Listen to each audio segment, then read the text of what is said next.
Great. Good afternoon, everyone. Welcome back to the Montgomery County Council meeting for today. Our first order of business is a proclamation recognizing the Montgomery County chapter of the National Pan-Hellenic Council by Councilmember Sales and Council Vice President Jawando, and everybody who's here to join us.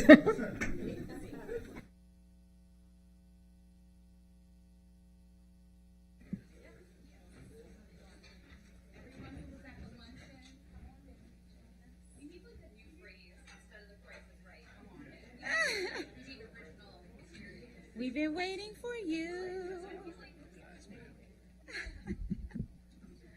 All right. Good afternoon. Good afternoon. As members of the Montgomery County chapter of the National Pan-Hellenic Council are making their way to join us, we just want to thank you all for being here with us for Black History Month. We just enjoyed a delicious lunch catered by one of our local small business owners. My cup runneth over. We heard rave reviews, so it sounds like everyone enjoyed.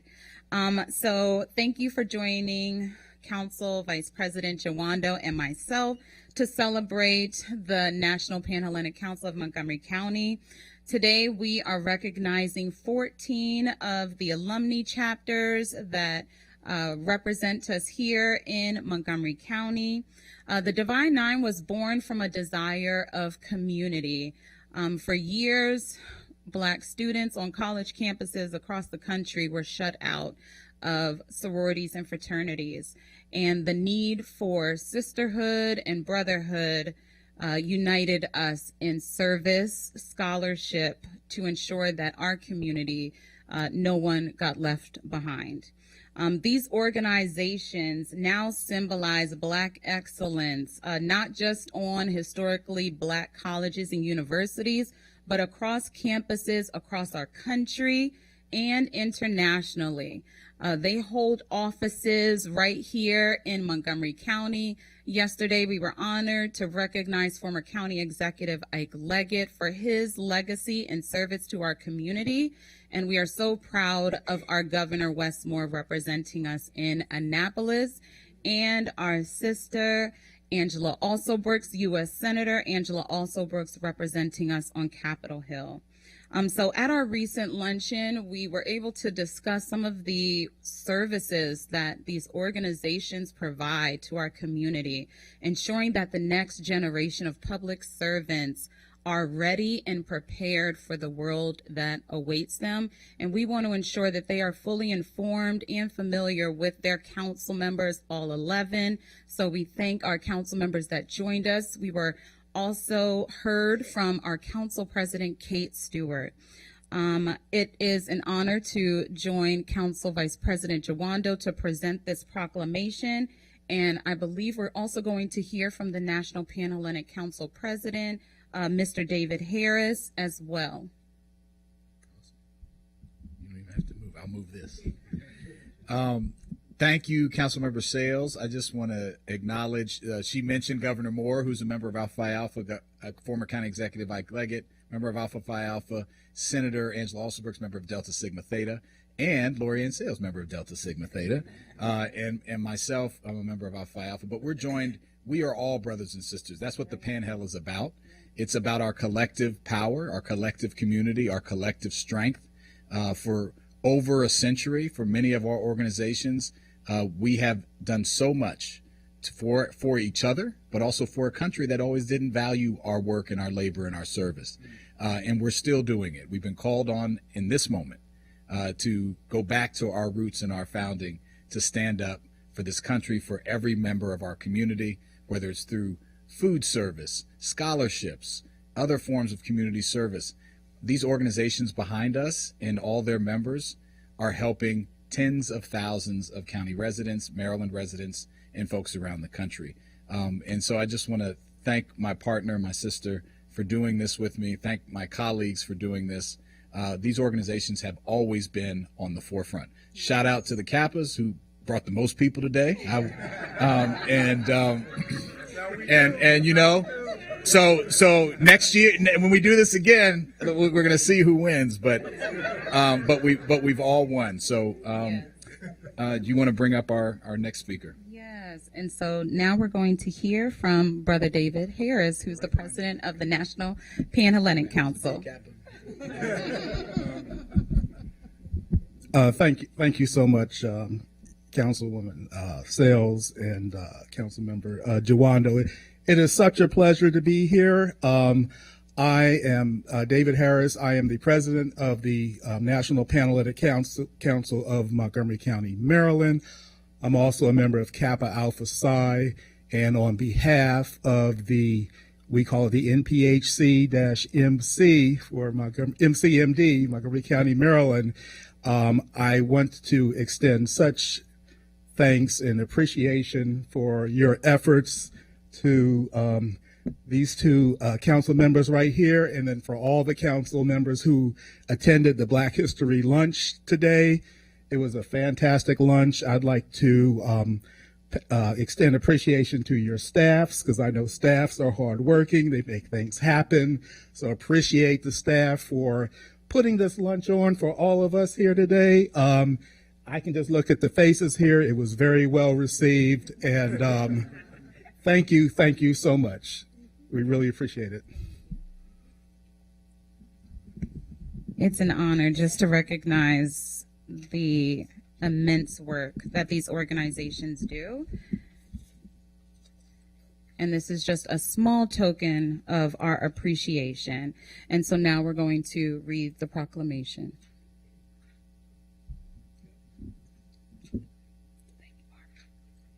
You started? Sure.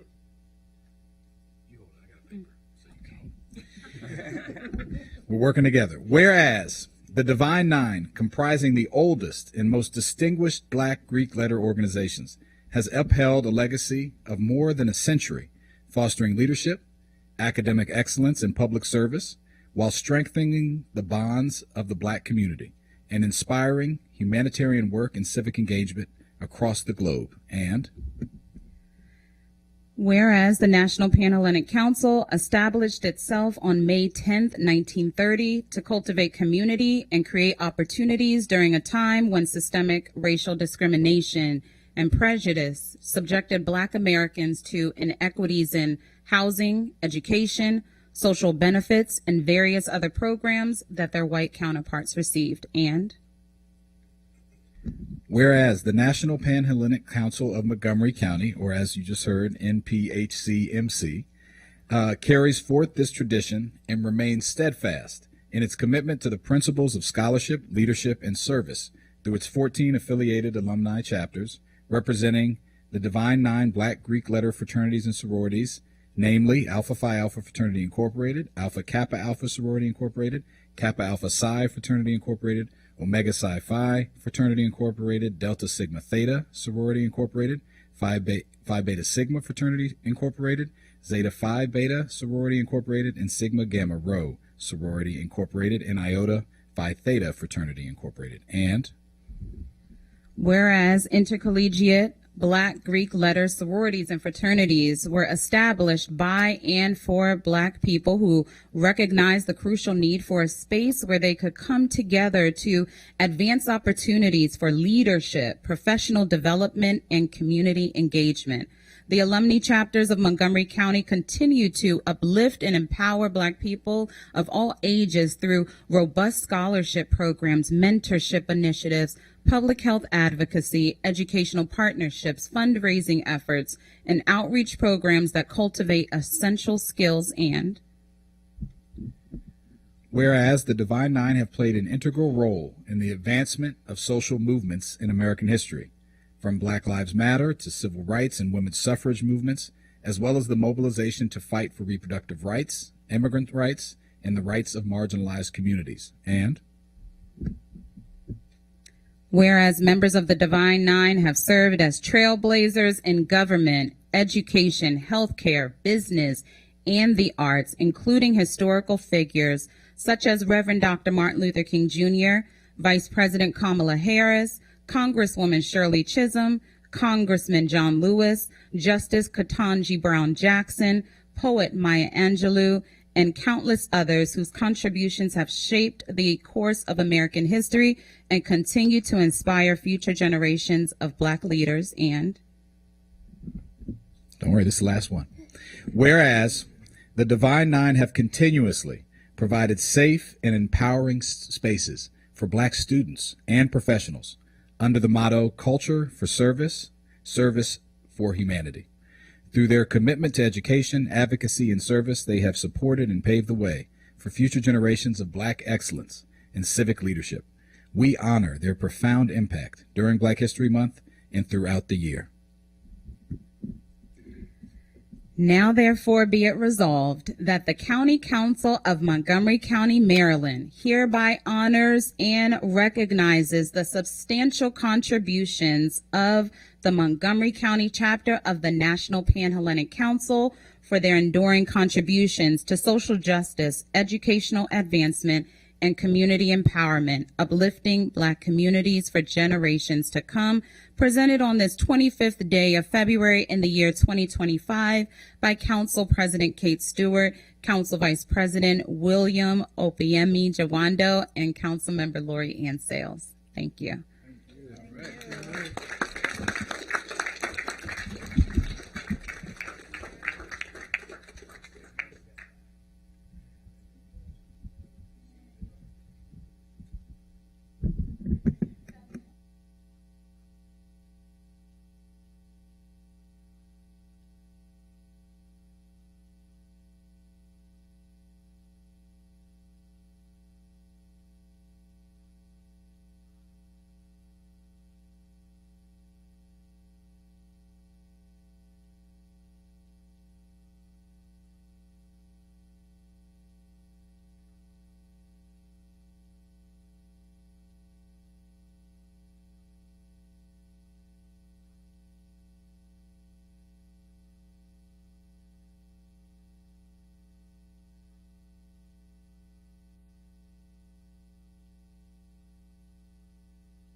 All right, everyone, we're going to move into our public hearings this afternoon. There is one public hearing this afternoon on a resolution to establish the Infrastructure Funding Work Group. As the clerk announced this morning, the public hearing on Bill 28-24, Employees Retirement System and Other Post-Employment Benefits Administrative Powers and Duties, will be rescheduled for a later date. So item number 6 is a public hearing on a resolution to establish the Infrastructure Funding Work Group. A Government Operations and Fiscal Policy Committee work session is scheduled for March 6th at 2025. Those wishing to submit material for the council's consideration should do so by the close of business on February 27th, 2025. Each registered speaker for this hearing will have 3 minutes to speak. You'll hear a tone when your time is up, and we appreciate you listening to that tone. We have 4 speakers in person today. We have Mr. Ken Hartman, Chair Artie Harris, Lee Kaiser, and Glenn Orland. You can all come up. And we'll start with Mr. Hartman.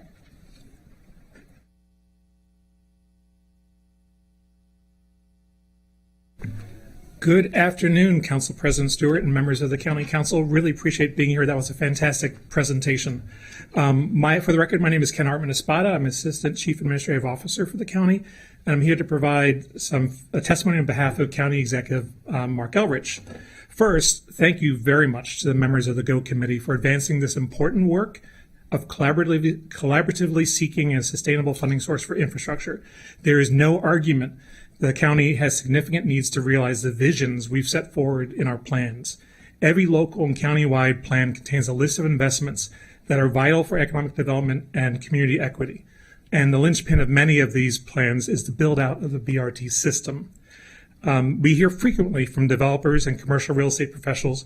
We just had a meeting the other day, Council President Stewart, you were at, that lack of amenities and infrastructure hampers development. And we hear from community members too when our plans are not realized. Having reliable resources for initiating infrastructure before or alongside development is critical for establishing a strong foundation for growth, improving public confidence, and mitigating the challenges that may arise from development. In hopes of ensuring the success of this work group and ensuring that it is efficient and effective, the executive offers 3 recommendations. 1, on resolution action item 1, we suggest striking repairs. Our priority ought to be on funding new infrastructure and bringing our existing infrastructure up to current standards. 2, regarding membership, please consider providing greater representation for county transportation. The representation suggests that schools are given equal or greater weight to transportation, even though DOT has suffered greater budget cuts through the GIP. While both MCDOT and MCPS qualify for impact taxes, MCPS is in a better place fiscally in terms of both impact taxes and revenue sources. And with regard to membership, we do welcome SHA's participation and representation, but we assume and hope to clarify that funding raised will be going to the county, not the state. And lastly, we request the timeline be accelerated to target conclusion in December 2025 so the budget recommendations can be actionable for FY27. While the political and financial context of 2025 is unique, the conversations and collaboration around infrastructure funding are not. We should be able to find efficiencies from earlier efforts and strive to bring forward solutions for public and elected leader consideration within 6 months. Thank you very much for your attention today. Okay. Thank you very much, Mr. Hartman. Chair Harris. Good afternoon, President Stewart, Vice President Joando, and members of the council. For the record, my name is Artie Harris, Chair of the Montgomery County Planning Board. The Planning Board greatly appreciates the County Council's resolution to establish an infrastructure funding work group. During Planning Board work sessions on the 2024 to 2028 Growth and Infrastructure Policy known as the GIP, the Planning Board recognized ongoing issues with existing impact tax system in the county. The fees create a barrier to development in certain circumstances of much needed new projects in the county, and it generates insufficient revenue to adequately fund the county's infrastructure needs. Therefore, we added a recommendation to the GIP to convene a working group across county government and with external stakeholders to explore additional financing and funding mechanisms to better meet infrastructure needs. We are very appreciative of the council moving forward with that recommendation through this resolution and strongly support its passage. We do have a few suggestions to enhance the impact of the work group. First, we recommend explicitly identifying the various infrastructure needs to ensure all are addressed and evaluated. In addition to schools and transportation infrastructure, we recommend adding climate resilience, utility undergrounding, water, sewer, and telecommunications, topics that are frequently raised by stakeholders and throughout the development review process. If the council does adopt this recommendation, please also expand the work group to include representatives from the relevant public agencies. Second, the planning board strongly recommends hiring an outside facilitator with experience in infrastructure funding and financing to assist the work group in developing recommendations. The planning board looks forward to monitoring the process of the infrastructure funding work group and supporting the planning department's staff participation in the work group. Thank you. Thank you very much. Ms. Kaiser?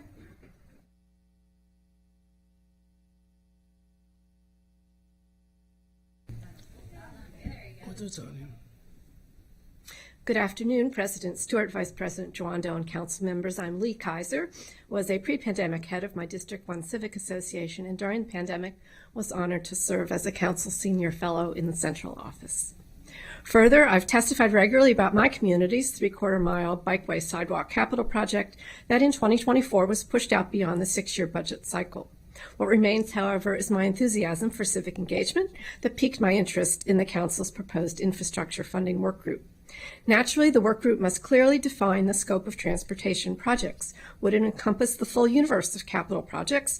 What about NCDOT's residential sidewalk program, where about a dozen sidewalks are funded in a calendar year, but the backlog reportedly numbers over 300?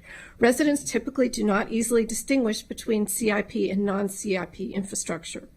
The workshop proposal does not support having public members, but would engage public feedback and require compliance with open meeting laws.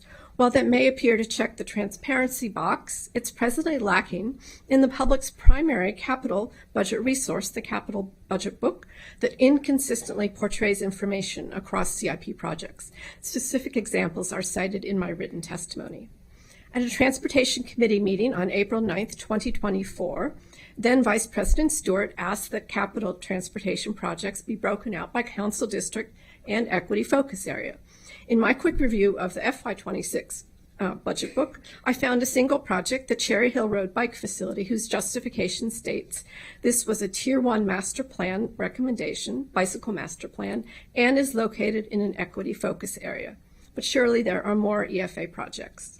The point of these few examples is that the infrastructure work group could enhance basic transparency about infrastructure for all residents far beyond the life of the work group by performing an audit of the Capital Budget Book Transportation chapter to ensure consistency and comprehensiveness in justification and visuals across all projects. The glacial pace with which so few master plan transportation projects ever come to fruition, my community's project, its origins were in the 1990 master plan. This erodes public trust. Therefore, this funding work group is sorely needed. But we should also be mindful of possibly parallel opportunities to enhance civic engagement around infrastructure projects generally across all sectors. Finally, Montgomery Planning's recommendation to bring in a highly skilled transportation infrastructure facilitator is a wise one. We certainly have a highly skilled candidate here to my left. And I also stand ready to assist. Thank you very much, and it's certainly great to see you all in person. Thank you. Thank you so much. Mr. Orlin. Good evening, good morning, and in Orlin this afternoon, too. Thank you for the opportunity to testify. I congratulate the sponsors for recognizing the need for a comprehensive reexamination of how the county funds its infrastructure. For the past 40 years that I've worked here on this issue, infrastructure funding has been undertaken in a piecemeal fashion, starting with the Transportation Impact Fee Ordinance in 1986 that was levied only in Germantown, Eastern Montgomery County. The council has adopted at least 7 new taxes and at least another dozen significant revisions to them having to do with infrastructure. I suggest some revisions to the proposed resolution. First of all, I think the work group composition actually is too large. As currently proposed, it would consist of 14 persons, or 15 if there's a facilitator. Such a large group would be difficult logistically in arranging meetings, would discourage participation from individual members, and would be harder to generate a desired consensus on recommendations. Instead, I recommend a total of 9 members, or 10 if there's a facilitator, including 1 staffer each from the Planning Department, Parks, DOT, DGS, Finance, OMB, MCPS, Montgomery College, and the Council Central staff.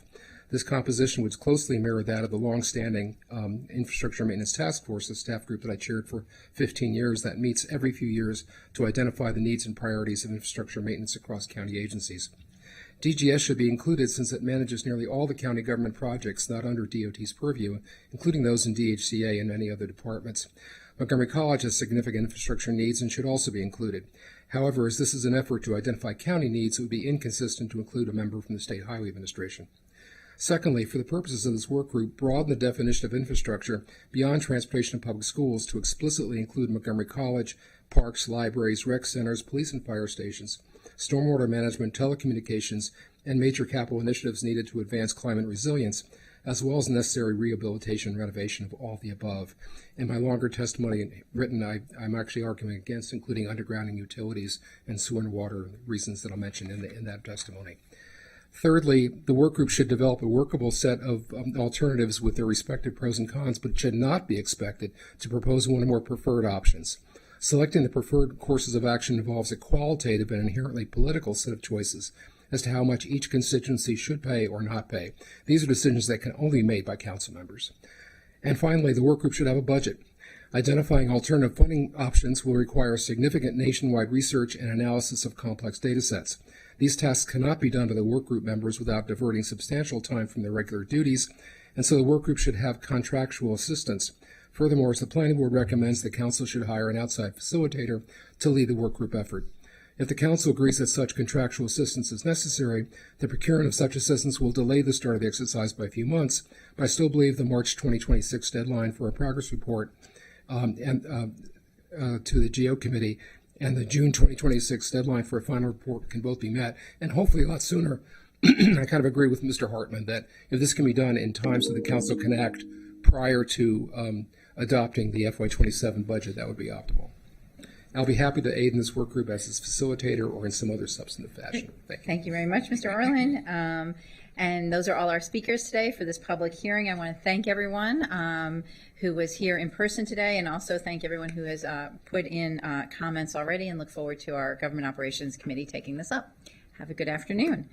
Our last item on our agenda today is we are interviewing candidates for the Council's representative on the Merit System Protection Board. We have Ms. Barbara Fredericks and Ms. Era Pandey. The mission of the Merit System Protection Board is to oversee the merit system and protect county government employees and job applicant rights guaranteed under the Merit System law.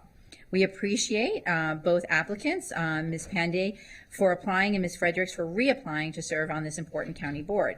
I have a few questions. You can come all down. Sorry. Didn't mean to have you standing up there. I have a few questions for you both, and then we're going to open up the floor to my colleagues for additional questions. And Ms. Fredericks, we're going to start with you. Please explain your understanding of the purpose and function of the Merit System Protection Board and your understanding of the role of a board member. Thank you for having me and considering me for reapplying for this position. I think I saw this as a two-part question. One is, what's the purpose? And I think I don't want to bore you, but by agreeing with you that the purpose is the protection and oversee of the merit systems protection system in Montgomery County. I do want to talk a little bit more about the role of board members, the way I see it. Most of our time is spent in reviewing disputed employment actions and issuing orders and decisions based on the record before us and the laws and regulations governing the particular action in front of the Merit Systems Protection Board. The most important, in my opinion, function of this board is to get it right. First and foremost, to use whatever we have in terms of the record, the facts, and the law to make a decision and to make it correctly. And that is foremost the most important role we have. But to do that, we also must ensure that the decisions are based strictly on the facts before us and the laws and the regulations. In addition, I think it's extremely important that the parties come before us understand not just the final decision, who won or what was the outcome, but that the transparency of the process and fairness and seriousness in which we took all their facts or arguments in front of us. I think the integrity of the whole system depends on the process being fair and appearing to be fair. So that's what I feel makes a robust and transparent merit system. But the important thing for the system is it has to allow employees and applicants who feel they have been mistreated or decisions that that affected them were not based on merit principles to have an avenue to have the board address their complaints. And knowing that there's an effective means for addressing improper employment actions allows employees the freedom to produce the best work possible. So they have the confidence in providing good work and making suggestions or policy recommendations or performing if their actions are correct, they will be treated with fairness and they will be appreciated. And if not, if they feel that for some reason improper decisions were made with regard to their tenure improperly or not using merit principles, they have an avenue, a clear avenue to protect their positions. So a strong, well-regarded system of protections for government employees is, I think, a foundation for the rule of law in a democracy. And in maintaining a strong merit system protection board in Montgomery County that issues fair and well-reasoned decisions is an important element in ultimately providing the citizens of this county good service. Thank you. Thank you. Ms. Pendia, do you need me to repeat the question? Yes, okay. Please explain your understanding of the purpose and function of the Merit System Protection Board and your understanding of the role as a board member. Thank you for providing me this opportunity. I understand that Merit System Protection Board is an independent body that is responsible for ensuring that the employment decisions within the Montgomery County is based on merit and free from any favoritism, discrimination, or any kind of political influence. And to my knowledge, the board's role is mainly upholding the principles of fairness, due process, and transparency in regards to the personal actions, including hiring, promotions, or disciplinary actions or termination of any of the employees. I strongly believe that the board serves as a body for employees who believe they have been treated fairly in employment and related matters, ensuring that decisions aligns with the established policies, laws, and regulations. I understand that the role of the board member is to impartially review the employee appeals, ensuring that all the cases are handled fairly in accordance with the merit system principles, maintaining the confidentiality and avoiding any conflicts of the interest, and also balancing and protecting the employee rights with maintaining the efficiency and integrity of the public workforce. I strongly believe that the Merit System Protection Board ensures that all employment decisions are based on the qualification and their performance, rather than any other external influences. And it also upholds the rights of the employees through the due process. Thank you. Ms. Pendia, we'll start with you for the next question. What is your experience in the field of personnel management, including experience with merit systems, collective bargaining systems, or other types of government-regulated personnel systems? Please indicate any other experience you may have relating to the duties and responsibilities of the Merit System Protection Board.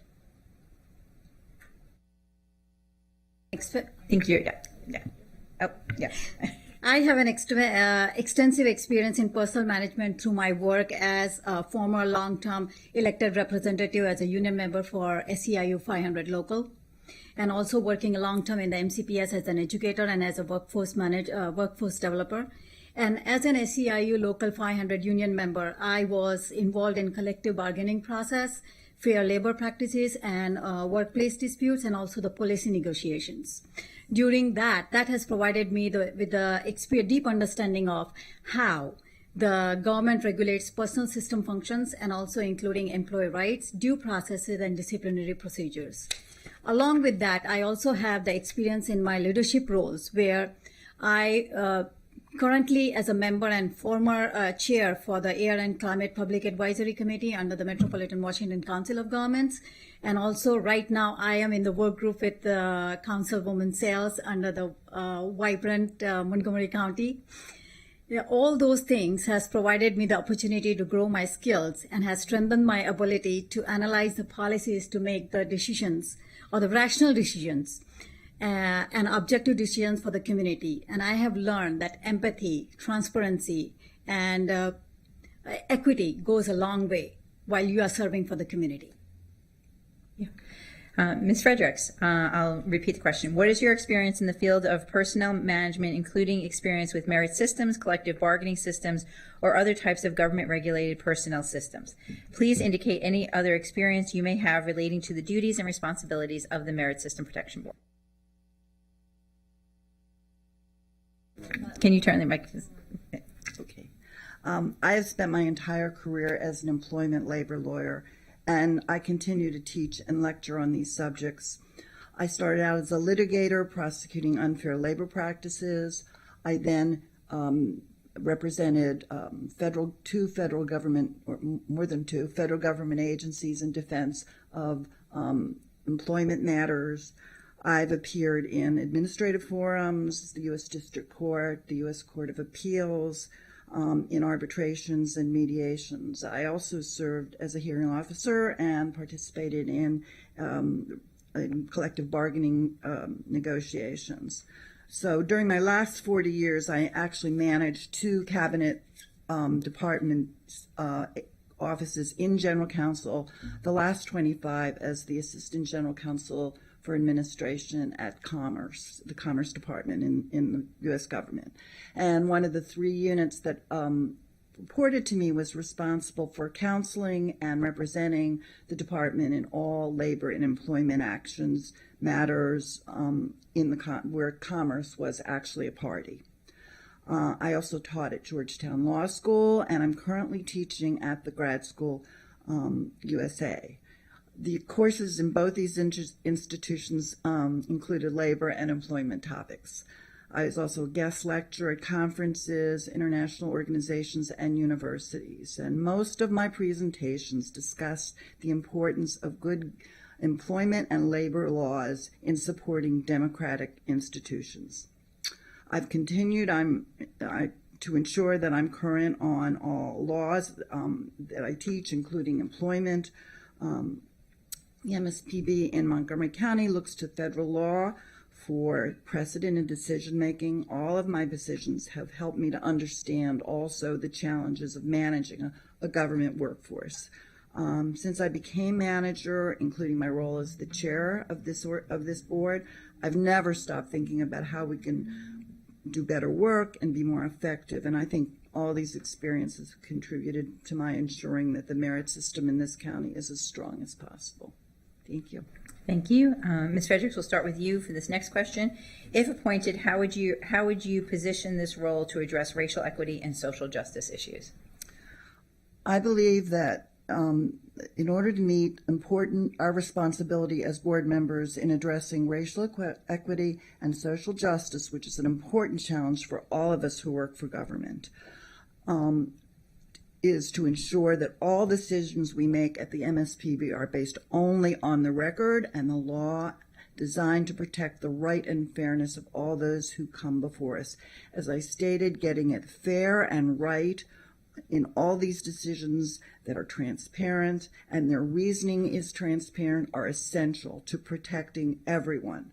But my fellow board members and I are committed to taking a closer look at our current processes to determine if there's anything in our procedures in place that might impair the ability of those who come before us to receive this fair and equitable treatment, or if there's any barrier that discourages using our processes to assert a claim.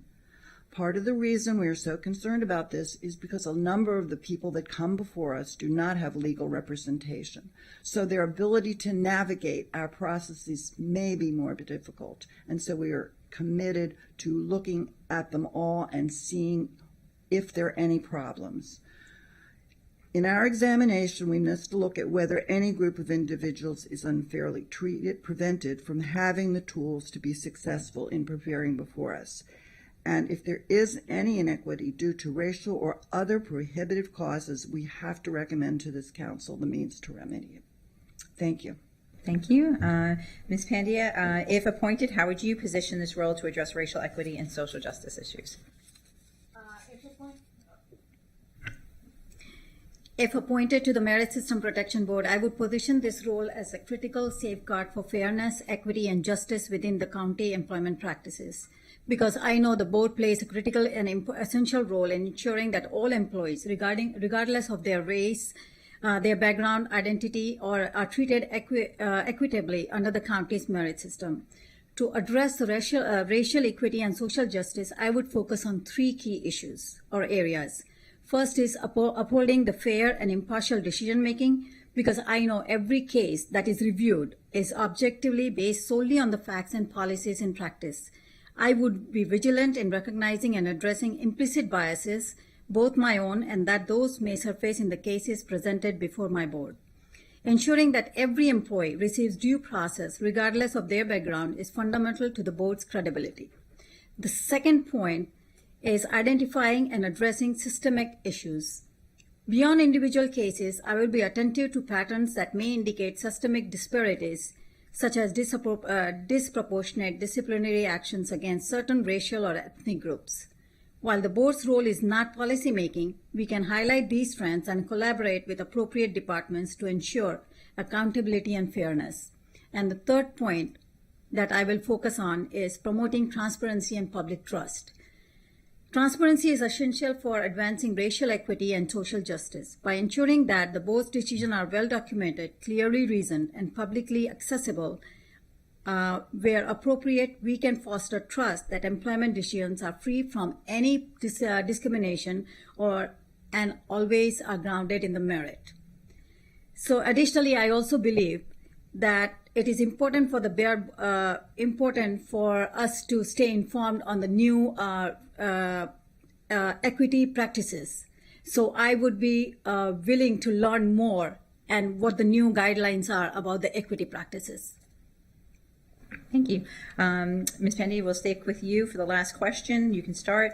Will you be able to make the time commitment that the board requires, and are there any actual or potential conflicts of interest or anything else in your background of which the council should be aware? If you are in a profession that serves clients, what type of clients do you serve? I am 100% committed to this if given the chance, and I don't have any conflicts right now. And the last part was, if you are in a profession that serves clients, what type of clients? As part of, I'm an educator. I have more than 20 years of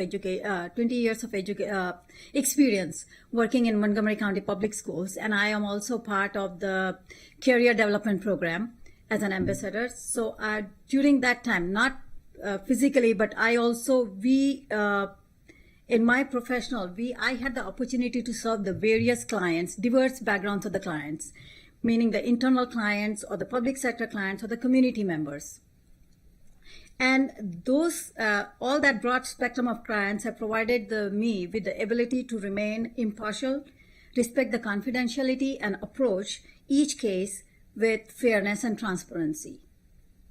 Thank you. Ms. Fredericks, will you be able to make the time commitment that the board requires, and are there any actual or potential conflicts of interest or anything else in your background of which the council should be aware?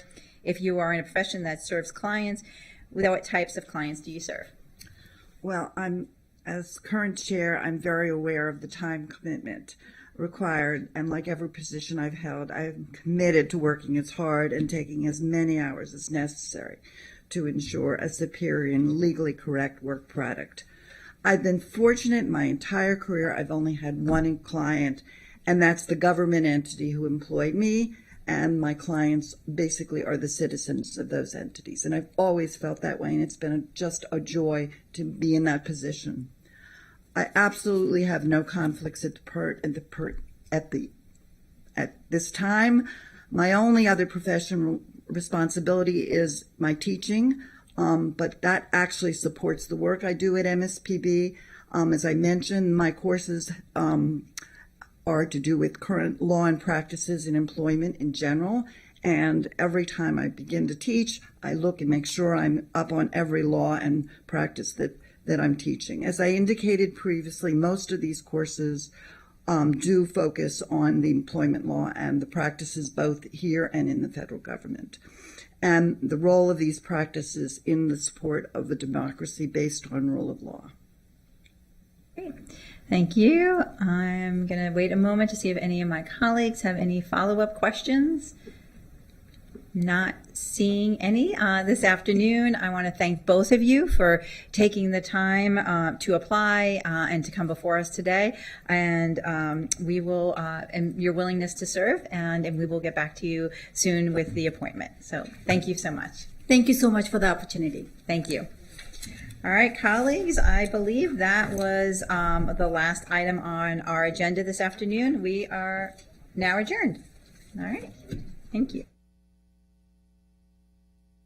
.gov/DPS.